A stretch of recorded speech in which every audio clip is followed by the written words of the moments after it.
Praise the Lord. प्रभु के नाम की स्तुति हो। आज हम पढ़ेंगे न्याययोग 3 अध्याय। इज़राइलियों में से जितने कनान में की लड़ाइयों में भागी न हुए थे, उन्हें परखने के लिए यहोवा ने इन जातियों को देश में इसलिए रहने दिया कि पीढ़ी पीढ़ी के इज़राइलियों में से जो लड़ाई को पहले न जानते थे वे सीखें और जान ले, अर्थात 5 सरदारों समेत पलिश्तियों और सब कनानियों और सीदोनियों और बालहैर्मोन नाम पहाड़ से लेकर हमात की तराई तक लबानोन पर्वत में रहने वाले हिव्वियों को ये इसलिए रहने पाए कि इनके द्वारा इज़राइलियों की इस बात में परीक्षा हो कि जो आज्ञाएं यहोवा ने मूसा के द्वारा उनके पूर्वजों को दिलाई थी उन्हें वे मानेंगे वा नहीं। इसलिए इज़राइली कनानियों, हित्तियों, एमोरियों, परिज्जियों, हिव्वियों और यबूसियों के बीच में बस गए। तब वे उनकी बेटियां ब्याह में लेने लगे और अपनी बेटियां उनके बेटों को ब्याह में देने लगे और उनके देवताओं की भी उपासना करने लगे। इस प्रकार इज़राइलियों ने यहोवा की दृष्टि में बुरा किया और अपने परमेश्वर यहोवा को भूलकर बाल नाम देवताओं और अशेरा नाम देवियों की उपासना करने लग गए।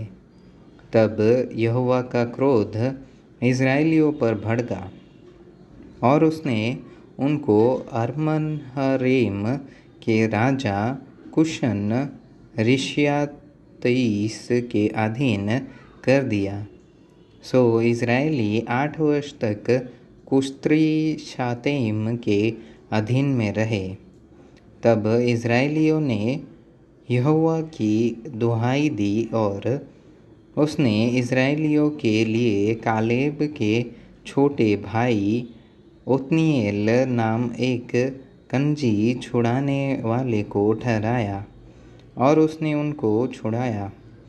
उसमें यहोवा का आत्मा समाया और वह इज़राइलियों का न्यायी बन गया और लड़ने को निकला।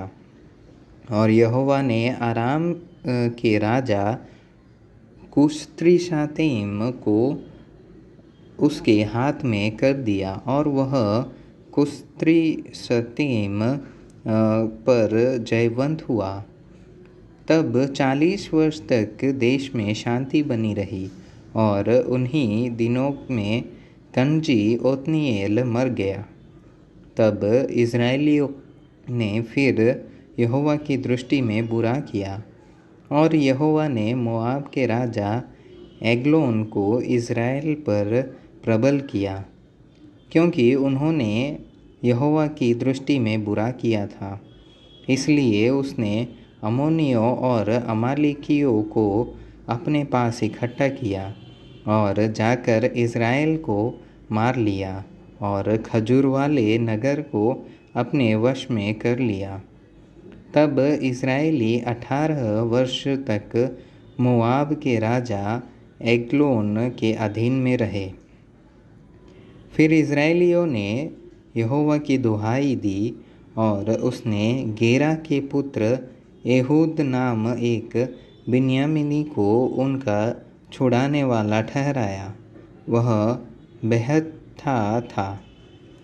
इज़राइलियों ने उसी के हाथ से मोआब के राजा एग्लोन के पास कुछ भेंट भेजी।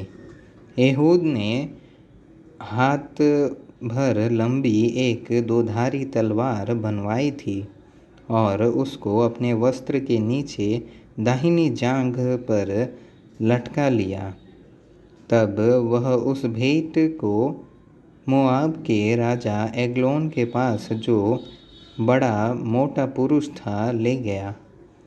जब वह भेंट को दे चुका तब भेंट के लाने वाले को विदा किया, परंतु वह आप गिलगाल के निकट की खुदी हुई मूर्तों के पास लौट गया और एग्लोन के पास कहला भेजा कि हे राजा, मुझे तुझसे एक भेद की बात कहनी है।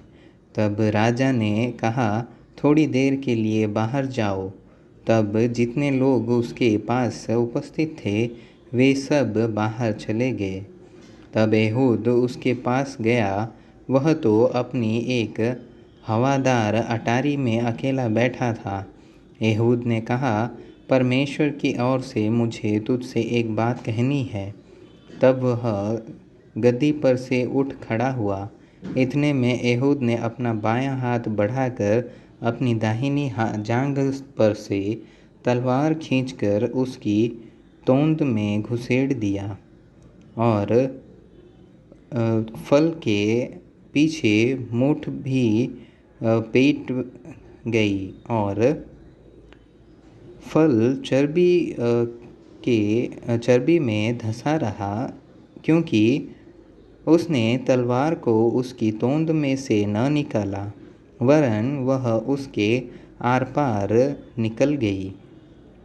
तब एहूद छज्जे से निकलकर बाहर गया और अटारी के किवाड़ खींचकर उसको बंद करके ताला लगा दिया। उसके निकल जाते ही राजा के 10 दास आए तो क्या देखते हैं कि अटारी के किवाड़ों में ताला लगा है। इस कारण वे बोले कि निश्चय वह हवादार कोठरी में लघुशंका करता होगा। वे बाट जोहते जोहते लज्जित हो गए। तब यह देखकर कि वह अटारी के किवाड़ नहीं खोलता, उन्होंने कुंजी लेकर किवाड़ खोले तो क्या देखा कि उनका स्वामी भूमि पर मरा पड़ा है।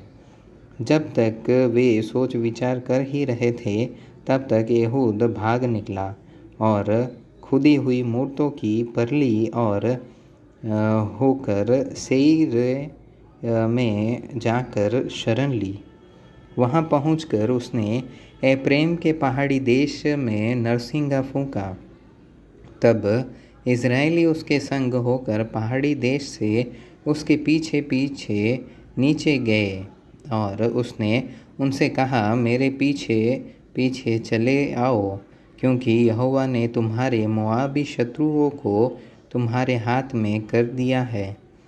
तब उन्होंने उसके पीछे पीछे जाके यरदन के घाटों को जो मोआब देश की ओर है ले लिया और किसी को उतरने न दिया। उस समय उन्होंने कोई 10,000 मोआबियों को मार डाला। ये सब के सब हुष्ट-पुष्ट और शूरवीर थे, परंतु उनमें से एक भी न बचा। इस प्रकार उस समय मोआब इज़राइल के हाथ के तले दब गया।